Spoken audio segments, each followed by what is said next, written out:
Okay, everyone, fire alarms are not toys.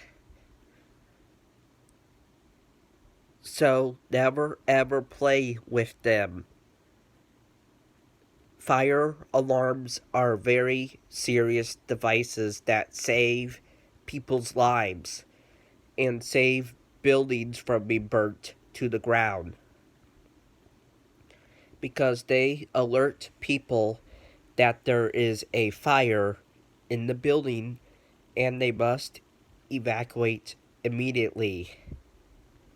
And they notify the fire department to come and put the fire out. So these things should never ever be messed with. Now, if it's your alarm, you can use it as a toy, but if it's an alarm in a public building, you don't mess with that.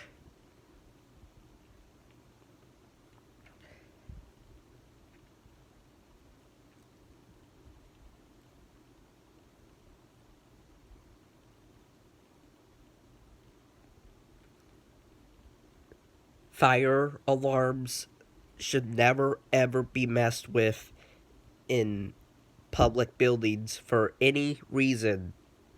Bye.